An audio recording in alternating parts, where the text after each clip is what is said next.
আসসালামু আলাইকুম প্রিয় দর্শক, অন্যমঞ্চের আলাপচারিতায় আপনাদের সকলকে আমন্ত্রণ জানাচ্ছি। এক্ষেত্রেও একটা লাইন যে এই সাক্ষাৎকারটিতে পেলাম, যেটা আগে কখনো পাই নাই। শেখ হাসিনা সবসময় বলেছেন এগুলো মানে প্রহসনের বিচার, শ্যাম ট্রায়াল। কাজেই এই বিচারে তিনি কোনো রকম আইনি প্রক্রিয়ায় অংশ নেওয়ার কথা বিবেচনাই করছেন না।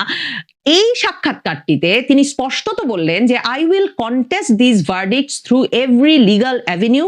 আমি যত রকম আইনি প্রক্রিয়া সম্ভব, যত রাস্তা আছে সব রাস্তা দিয়ে আমি এই বিচারের রায়গুলো কন্টেস্ট করব, এই বিচারের রায়গুলোকে চ্যালেঞ্জ করব। বাংলাদেশে আন্তর্জাতিক অপরাধ ট্রাইব্যুনালে মানবতা বিরোধী অপরাধের দায়ে মৃত্যুদণ্ডের রায় হবার পর সাবেক প্রধানমন্ত্রী শেখ হাসিনা আবারও সংবাদ মাধ্যমগুলোতে সাক্ষাৎকার দিতে শুরু করেছেন।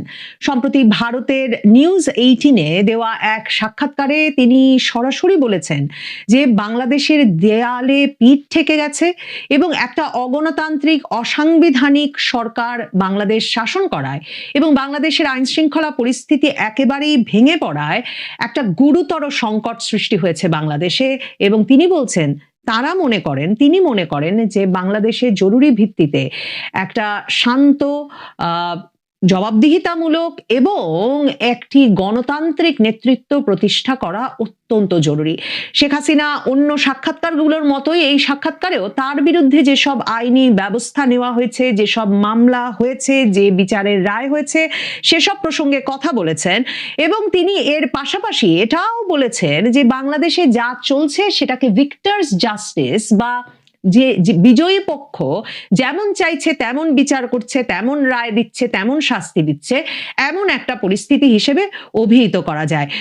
তিনি আওয়ামী লীগের রাজনৈতিক কার্যক্রম নিষিদ্ধ করার বিষয়টিকে নিন্দা করেছেন এবং তিনি বলেছেন যে কোনো রকম সংসদীয় মানে পার্লামেন্টের বা সংসদের কোনো রকম তত্ত্বাবধান ছাড়া অধ্যাদেশের মাধ্যমে যে আইনে বিভিন্ন পরিবর্তন আনছে ইউনূস সরকার, সেটা বাংলাদেশ দীর্ঘ মেয়াদে হন্ট করবে, মানে দীর্ঘ মেয়াদে বাংলাদেশের জন্য এটা ক্ষতিকর প্রভাবের কারণ হবে।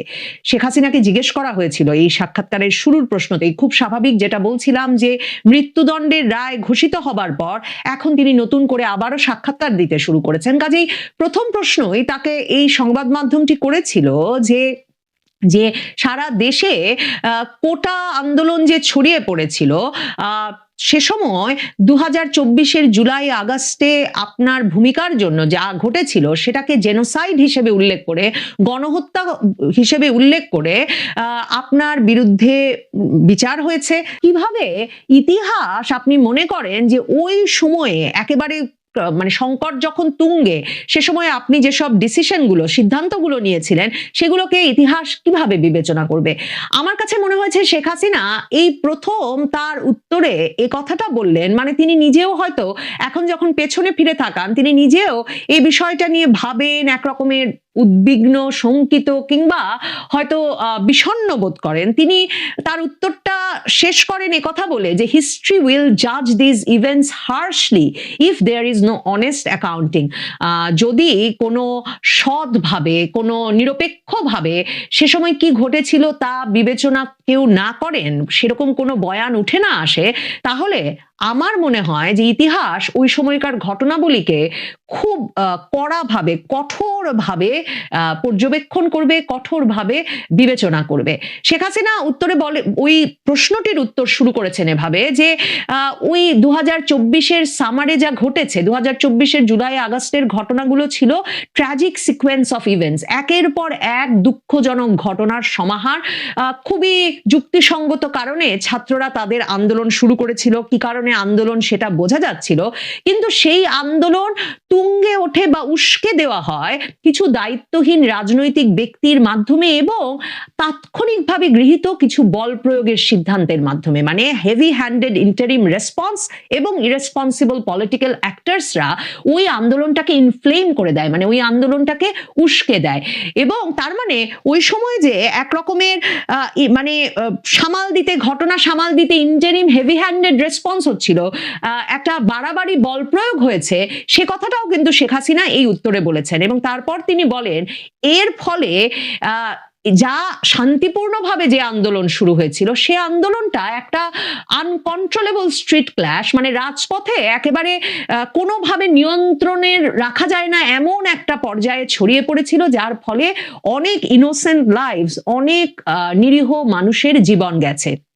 শেখ হাসিনাকে প্রশ্ন করা হয়েছিল যে আপনার বিরুদ্ধে বিচারের রায় হয়েছে, 1400 জন বাংলাদেশে নিহত হয়েছে সেজন্য, সে কারণে, এবং আপনি এই ট্রাইব্যুনালকে রিগড, মানে প্রহসনের এবং পলিটিক্যালি মোটিভেটেড, মানে রাজনৈতিক উদ্দেশ্য প্রণোদিত বলছেন। কি কারণে আপনি এটা বলছেন সেটা কি, এবং কি ধরনের প্রমাণাদি ওভারলুক করা হয়েছে, কি ধরনের প্রমাণাদিকে বিবেচনায় নেওয়া হয়নি বলে আপনি মনে করছেন? তখন শেখ হাসিনা বলেছেন, এই কথা আমি বারবারই বলেছি, যে আমি যা বলেছি সে কথা বিশ্বের আন্তর্জাতিক মানবাধিকার সংস্থাগুলো এবং বিশ্বের গুরুত্বপূর্ণ শীর্ষস্থানীয় আইনজীবীরাও বলছেন যে আইসিটি, আন্তর্জাতিক অপরাধ ট্রাইব্যুনালটা কখনোই বিচারের জন্য ছিল না, এটা ছিল একটা রাজনৈতিক প্রতিশোধ নেওয়ার জন্য, এবং আমার রাজনৈতিক বিরোধীরা ওই আদালতটি পরিচালনা করছেন, নিয়ন্ত্রণ করছেন, এবং তারা যে কোনো উপায়ে সেখানে আওয়ামী লীগকে উৎসারটনা করতে চাইছেন এবং আওয়ামী লীগকে ধ্বংস করে দিতে চাইছেন। কিন্তু শেখ হাসিনা এই সাক্ষাৎকারে একটা নতুন যে কথা বলেছেন সেটা বলছেন, তিনি এই অভিযোগটা বাংলাদেশে আলোচিত হয়েছে, কিন্তু শেখ হাসিনা প্রথম আন্তর্জাতিক সংবাদ মাধ্যমে তুলে ধরলেন যে এই যে আন্তর্জাতিক অপরাধ ট্রাইব্যুনালটি তৈরি হয়েছিল যুদ্ধাপরাধের বিচারের জন্য, 1971 সালের যুদ্ধাপরাধীদের বিচারের জন্য, এই যে কোন রকম সংসদীয় মানে সংসদে পাশ করা ছাড়াই অধ্যাদেশের মাধ্যমে সেই আইনটা বদলে ফেলে যে ইউনূস সরকার একটা রাজনৈতিক বিক্ষোভ, সেটার বিচারের ব্যবস্থা ওই আন্তর্জাতিক অপরাধ ট্রাইব্যুনালে করলেন। শেখ হাসিনা বলছেন যে যখন বাংলাদেশে আবার সাংবিধানিক সরকার প্রতিষ্ঠিত হবে, তখন যদি পরবর্তী সংসদ এই অধ্যাদেশটি অবৈধ হিসেবে ঘোষণা করে, অসাংবিধানিক হিসেবে ঘোষণা করে, যার মাধ্যমে আন্তর্জাতিক অপরাধ ট্রাইব্যুনালে আইনটি বদলে ফেলা হয়েছে, তাহলে কি হবে? এবং যাদের বিরুদ্ধে মৃত্যুদণ্ড দেওয়া হচ্ছে, কারো যদি বিচার করা হয়, কার্যকর করা হয়, দণ্ডাদেশ যে দেওয়া হচ্ছে, এগুলোর কি উপায় হবে যখন এই আদালতটি অসাংবিধানিক হয়ে যাবে, একটা সাংবিধানিক সরকার প্রতিষ্ঠিত হলে? সে বিষয়গুলো তিনি বলছেন যাতে বাংলাদেশের জনগণ বিচার করে দেখে বা বিবেচনা করে দেখে। ভারতীয় এই সংবাদ মাধ্যম প্রশ্ন করেছিল যে ভারতের কাছে বারবারই তাকে এবং স্বরাষ্ট্রমন্ত্রী আসাদুজ্জামান খান কামালকে প্রত্যর্পণের অনুরোধ জানানো হচ্ছে, তিনি এ বিষয়ে বাংলাদেশ সরকারকে কি বলবেন? তিনি বলেছেন যে মানে প্রত্যর্পণের বিষয়টি কখনোই রাজনীতিকে অনুসরণ করে না বা রাজনৈতিক সিদ্ধান্তের উপর নির্ভর করে না, এটা একটা আইনি প্রক্রিয়ায় হতে হবে, এবং এই রিকোয়েস্ট, বাংলাদেশ সরকারের এই অনুরোধের সাথে সবসময়ই একটা স্বচ্ছতা থাকতে হবে, এবং যাকে অভিযুক্ত করা হয়েছে তার অধিকারগুলো বিবেচনা করে এই পুরো আইনি প্রক্রিয়াটা চালাতে হবে। এই সাক্ষাৎকারটিতে যখন নেওয়া হচ্ছে, তখন কিন্তু তার ওই যে প্রথম দফার সাক্ষাৎকারগুলোর আগে যেমন তার বিরুদ্ধে মৃত্যুদণ্ডের রায় হয় নাই, তখন কিন্তু শেখ হাসিনার পরিবারের যে সকল সদস্য, শেখ রেহানার পুত্রকন্যা, শেখ হাসিনার পুত্রকন্যা, সকলের বিরুদ্ধে এই যে ওই যে পূর্বাচলে প্লট দুর্নীতির মামলায় যে বিচারের রায় হয়েছে, সেটাও কিন্তু হয় নাই। কাজেই এই সাক্ষাৎকারটিতে সেই প্রশ্নও করা হয়েছিল যে আপনার পরিবারকে একরকম ভাবে রাজনৈতিক ভাবে লক্ষ্য করে এই মামলাগুলো পরিচালিত হলো কিনা। তখন তিনি বলেছেন যে এগুলো একেবারেই রাজনৈতিক ভাবে পরিচালিত বিচার, আমার পরিবার এবং আমি দুর্নীতি দমন কমিশনের এসব অভিযোগ একেবারেই প্রত্যাখ্যান করি। তিনি বলেছেন যে দুর্নীতির কোনো পারসুয়েসিভ এভিডেন্স, মানে কোন রকম কোনো বিশ্বাসযোগ্য প্রমাণাদি পর্যন্ত এই বিচার কাজের সময় তারা দাখিল করতে পারে নাই, কারণ কোনো দুর্নীতির অভিযোগ দাখিল করবার মতো কোনো প্রমাণাদি তাদের হাতেই নাই। এছাড়াও তিনি বলেছেন যে এই যে পরিমাণ দ্রুততার সাথে এবং যেভাবে এই যে পুরো পরিবারের বিরুদ্ধে মামলা পরিচালিত হলো, সেটাও আইন তার নিজস্ব গতিতে চলছে কিনা, ডিউ প্রসেস ফলো হচ্ছে কিনা, সেগুলোকে একটা প্রশ্নের সম্মুখীন করেছে। তিনি বলেছেন যে এগুলো তো আসলে মানে বিচার না, ইট ওয়াজ পলিটিক্যাল স্কোর সেটলিং, এগুলো হচ্ছে রাজনৈতিক এক রকমের প্রতিহিংসা এবং রাজনৈতিক হিসাব নিকাশ চুকিয়ে দেওয়ার একটা প্রচেষ্টা মাত্র। তিনি বলছেন বাংলাদেশ ডিজার্ভস বেটার, মানে frankly Bangladesh deserves better, Bangladesh এর চেয়ে অনেক ভালো কিছু প্রত্যাশা করে। এবং তিনি বলেছেন যে এক্ষেত্রেও একটা লাইন যে এই সাক্ষাৎকারটিতে পেলাম, যেটা আগে কখনো পাই নাই, শেখ হাসিনা সবসময় বলেছেন এগুলো মানে প্রহসনের বিচার, শ্যাম ট্রায়াল, কাজেই এই বিচারে তিনি কোনো রকম আইনি প্রক্রিয়ায় অংশ নেওয়ার কথা বিবেচনাই করছেন না। এই সাক্ষাৎকারটিতে তিনি স্পষ্টত বললেন যে I will contest this verdicts through every legal avenue. আমি যত রকম আইনি প্রক্রিয়া সম্ভব, যত রাস্তা আছে সব রাস্তা দিয়ে আমি এই বিচারের রায়গুলো কন্টেস্ট করব, এই বিচারের রায়গুলোকে চ্যালেঞ্জ করব। এবং তিনি ইন্টারন্যাশনাল ইন্ডিপেন্ডেন্ট অবজারভারদের প্রতি, তিনি আন্তর্জাতিক নিরপেক্ষ পর্যবেক্ষকদের প্রতি আহ্বান জানিয়েছেন যে যেভাবে বিচার কার্যগুলো সমাধা হয়েছে সেই বিচার কার্যগুলো সমাধার প্রক্রিয়া যাতে তারা খতিয়ে দেখেন। মানে শেখ হাসিনা তার মানে এই বিচারের রায়গুলো চ্যালেঞ্জ করবার জন্য কি ধরনের আইনি প্রক্রিয়া গ্রহণের কথা ভাবছেন? মানে তিনি দেশে ফিরে না এলে তো তিনি দেশের আন্তর্জাতিক অপরাধ ট্রাইব্যুনালের বিচারের রায় আপিল করতে পারবেন না। তাহলে কি ধরনের লিগাল অ্যাভিনিউ খোঁজার কথা বলছেন তিনি? এবং তিনি বলছেন সব রকম আইনি রাস্তা তিনি খুঁজে বের করবেন, ব্যবহার করবেন এই বিচারের রায়গুলোকে চ্যালেঞ্জের মুখোমুখি করতে, এই বিচারের রায়গুলোকে প্রশ্নের মুখে ফেলতে। সেটা দেখবার জন্য কিন্তু অপেক্ষা করতে হবে। শেখ হাসিনাকে জিজ্ঞেস করা হয়েছিল যে আপনার 15 বছরের শাসনামলকে আপনি কিভাবে দেখেন?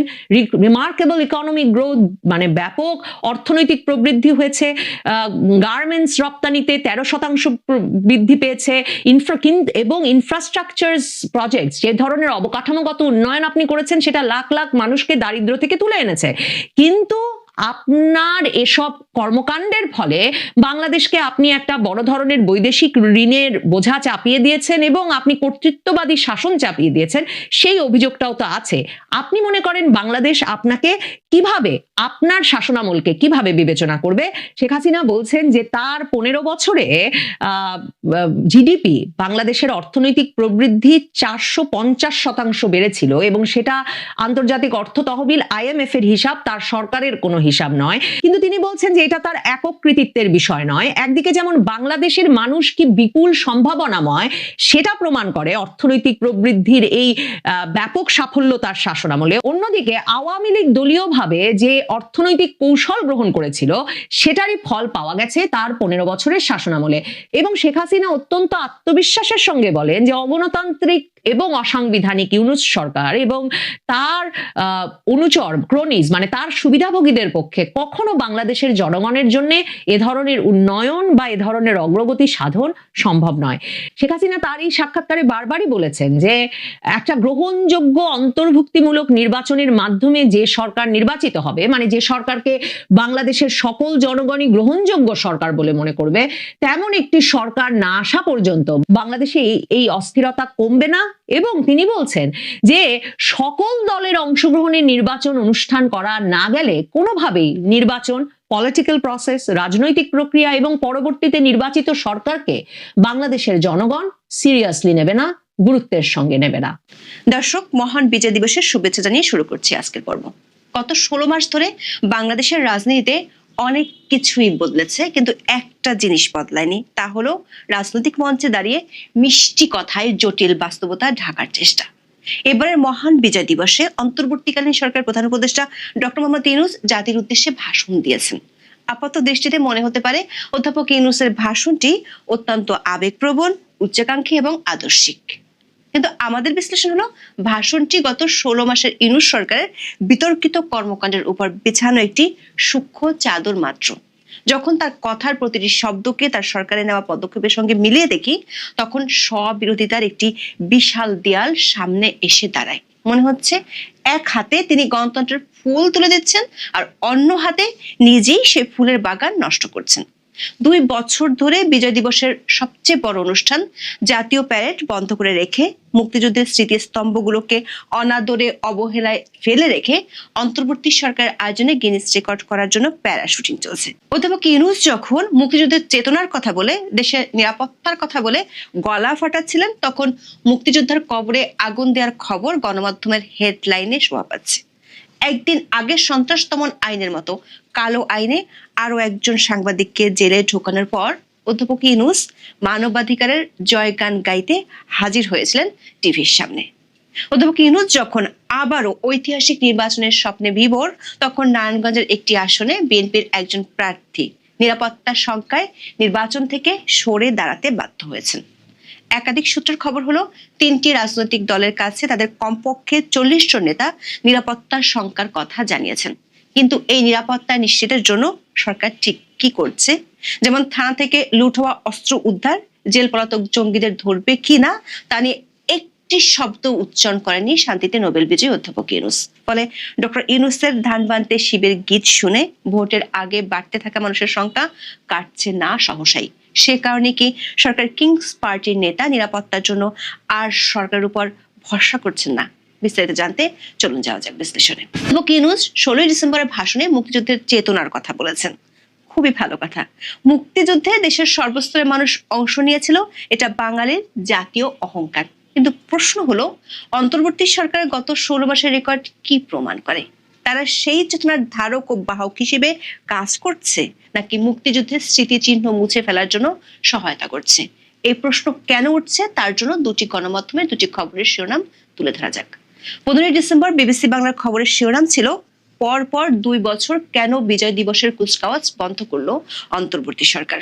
16 ডিসেম্বর দৈনিক প্রথম আলোর একটি খবরের শিরোনাম হলো, মুক্তিযুদ্ধের স্থাপনা ভাঙচুরের চিহ্ন, সংস্কারের উদ্যোগ নেই। রিপোর্টটিতে বলা হয়েছে, সারা দেশে ভাঙচুর হওয়া মুক্তিযুদ্ধ সংশ্লিষ্ট স্থাপনায় 1 বছর সংস্কার হয়নি, নেই ক্ষয়ক্ষতির পূর্ণাঙ্গ হিসাবও।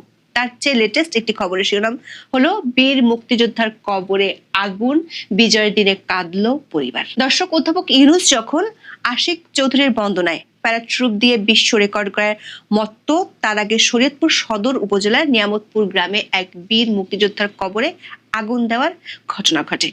দর্শক, বিগত বছরগুলোতে ডিসেম্বর মাস এলেই রাজধানী সহ পাড়া মহল্লায় একটা উৎসবের আমেজ দেখা যেত। জাতীয় প্যারেড গ্রাউন্ডে কুচকাওয়াজ, দিনভর সাংস্কৃতিক অনুষ্ঠান, পুরো ঢাকা উৎসব মুখর থাকতো। কিন্তু অধ্যাপক ইউনূস ক্ষমতায় আসার পরে পরিস্থিতি রাতারাতি পাল্টে যায়। গত 2 বছর ধরে বিজয় দিবসে সেই দৃশ্য এখন আর দেখা যাচ্ছে না। জাতীয় প্যারেড গ্রাউন্ডের কুচকাওয়াজের মতো বড় কর্মসূচিগুলো স্থগিত রাখা হয়েছে। প্রথম বছর বলা হলো নিরাপত্তার কারণে কুচকাওয়াজ স্থগিত। এ বছরও সেই একই অজুহাত।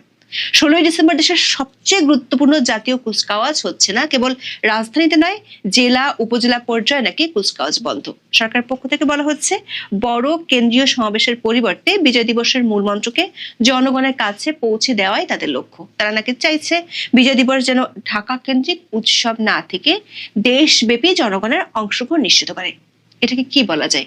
খুব চমৎকার যুক্তি। ঢাকাকে নিরাপদ করতে পারছেন না, তাই অনুষ্ঠান বন্ধ করে দিলেন। এটার জন্য এমন আপনার দাঁত ব্যথা, আর আপনি ব্যথা দূর করার জন্য মাথাটাই কেটে ফেললেন। একদিকে বলা হচ্ছে নিরাপত্তা নেই, তাই জাতীয় প্যারেড বন্ধ, আর অন্যদিকে মুক্তিযুদ্ধ বিষয়ক মন্ত্রণালয় এবার সর্বাধিক পতাকা উড়িয়ে প্যারাশুটিং করে বিশ্ব রেকর্ড করার প্রস্তুতি নিয়েছে। জাতীয় প্যারেড বন্ধ, কিন্তু গিনেস রেকর্ড করার জন্য প্যারাশুটিং চলছে। মুক্তিযুদ্ধের স্মৃতির প্রতি শ্রদ্ধা জানানোর চেয়ে বিশ্ব রেকর্ড করা কি এখন বেশি জরুরি হয়ে গেল? এই প্যারাট্রুপার শোর জন্য প্রচুর অর্থ খরচ করতে হচ্ছে। এতে কি প্রশাসনিক ব্যয় কমছে? এটা কি সেই নিরাপত্তার অজুহাতকে হাস্যকর করে তুলছে না? অধ্যাপক ইউনূস মুক্তিযুদ্ধের কথা বলছেন, অথচ তার 16 মাসের শাসনামলে বিজয় দিবসের জৌলস কমে যাওয়ায় সাংস্কৃতিক ও সামাজিক সংগঠনগুলো ক্ষতিগ্রস্ত হচ্ছে। রাষ্ট্রীয় সাংস্কৃতিক প্রতিষ্ঠান যেমন শিল্পকলা একাডেমিতে 2019 থেকে 2023 সাল পর্যন্ত যেখানে 6 থেকে 7টি অনুষ্ঠান হতো, সেখানে 2025 সালে তা কমে 3টিতে নেমে এসেছে। গত 16 মাসে বহু মুক্তিযোদ্ধাকে অপমান, অপদস্থ করা হলেও তার একটিরও কোনো বিচার হয়নি এখনো পর্যন্ত। ডক্টর ইউনূস তার ভাষণে বলেছেন, তিনি দেশে উৎসব মুখর নির্বাচন চান এবং মানুষজনের সর্বোচ্চ স্বাধীনতা নিয়ে ভোট দিতে পারে, সেটা তিনি চান। কিন্তু তফসিল ঘোষণার পর থেকে যে ভয়াবহ পরিস্থিতি তৈরি হয়েছে, তাতে অধ্যাপক ইউনূসের এই কথাগুলোকে রূপকথার গল্প বলা হলে কি সেটি বাড়িয়ে বলা হবে? কারণ বাস্তবতার ময়দানে কি ঘটছে চলুন একটু দেখে আসি। আমরা নারায়ণগঞ্জ 5 আসনের দিকে তাকাই। এই আসনে বিএনপি মনোনীত প্রার্থী ছিলেন মোহাম্মদ মাসুদুজ্জামান। তিনি একজন ব্যবসায়ী এবং ক্রীড়া সংগঠক, নারায়ণগঞ্জ চেম্বার অব কমার্সের সাবেক সভাপতি। মাসুদুজ্জামান সাহেব ব্যাপক গণসংযোগ শুরু করেছিলেন এবং মানুষের কাছ থেকে ব্যাপক সাড়াও পেয়েছিলেন।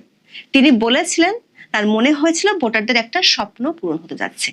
হঠাৎ মঙ্গলবার দুপুরে নারায়ণগঞ্জ প্রেস ক্লাবে এক সংবাদ সম্মেলনে তিনি নির্বাচন থেকে সরে দাঁড়ানোর ঘোষণা দিলেন নিরাপত্তার ইস্যুর কারণে। তিনি নিজে বলছেন, সাম্প্রতিক ঘটনা ও পরিবেশ পরিস্থিতিতে তার পরিবারের সদস্যরা অত্যন্ত ব্যথিত ও ভীত। তিনি আরো বলেছেন, এর বাইরেও আরো কিছু নিরাপত্তা ইস্যু আছে, সেটা তিনি বিশদভাবে বলতে চান না। দর্শক, সরকার যখন উৎসবমুখর নির্বাচনের কথা বলছে, তখন একজন জনপ্রিয় প্রার্থী স্রেফ নিজের ও পরিবারের নিরাপত্তার ভয়ে নির্বাচনের মাঠ ছাড়তে বাধ্য হচ্ছেন। তিনি সাহস করে বলতেও পারলেন না ঠিক কি কারণে ভয় পাচ্ছেন, শুধু বললেন পরিবেশটাই নেগেটিভ। সবার আগে পরিবার এবং নিরাপত্তা, তার এই কথাটি অধ্যাপক ইউনূসের পুরো বক্তব্যের মুখে সপাটে চপেটাঘাত। যদি পরিবারকে সুরক্ষিত রাখার জন্য একজন প্রার্থীকে গণমানুষের প্রত্যাশা মাটি করে নির্বাচন থেকে সরে দাঁড়াতে হয়, তাহলে কিভাবে অধ্যাপক ইউনূসের আমলে সর্বোচ্চ স্বাধীনতা নিশ্চিত হলো? যদি নির্বাচনে দাঁড়ানোর আগে নিরাপত্তার অভাব বোধ হয়, তাহলে নির্বাচনের দিন সাধারণ ভোটাররা কি অনুভব করবে সে প্রশ্ন থেকেই গেল। দর্শক, নির্বাচনে অংশ নিচ্ছে এমন 3টি রাজনৈতিক দলের নেতাদের কাছ থেকে জানা গেছে, দল 3টির কমপক্ষে 40 জন নেতা তাদের হাই কমান্ডের কাছে নিরাপত্তার শঙ্কার কথা জানিয়েছে। নিরাপত্তার শঙ্কার ব্যাপকতার কথা দলগুলোর পক্ষ থেকে এরই মধ্যে সরকারকেও জানানো হয়েছে। সরকার নির্বাচনের সময় অস্ত্র ও দেহরক্ষী রাখার লাইসেন্স দেওয়ার জন্য নীতিমালা জারি করেছে, কিন্তু একাধিক সম্ভাব্য প্রার্থী মনে করেন সামাজিক নিরাপত্তার পরিবেশ নষ্ট করার পেছনে বর্তমান সরকারের নির্লিপ্ততা ও তাদের অনুগত মব বাহিনীর সন্ত্রাস বড় দায়ী। সামাজিক নিরাপত্তা না থাকলে আগ্নেয়াস্ত্র দিয়ে নিরাপত্তা নিশ্চিত করা যায় না।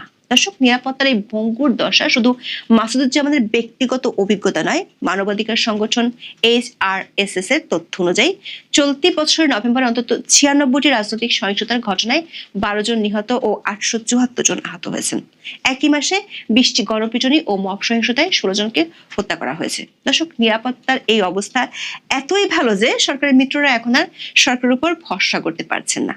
এনসিপির আহ্বায়ক নাহিদ ইসলাম বলেছেন, সরকার ও পুলিশের উপর নির্ভর করে জুলাই যোদ্ধাদের নিরাপত্তা নিশ্চিত হবে না এবং নিজেদের নিরাপত্তা নিজেদেরই নিশ্চিত করতে হবে।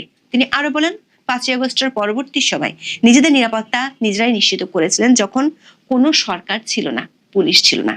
বাংলাদেশ সেই পরিস্থিতির দিকে যাচ্ছে বলে ইঙ্গিত দিলেন সরকারের কিংস পার্টির এই নেতা। তিনি ইঙ্গিতটা দেওয়ার কিছুক্ষণ পরে অধ্যাপক ইউনূস শোনালেন বাংলাদেশে বসে গণতন্ত্রের রূপকথার গল্প।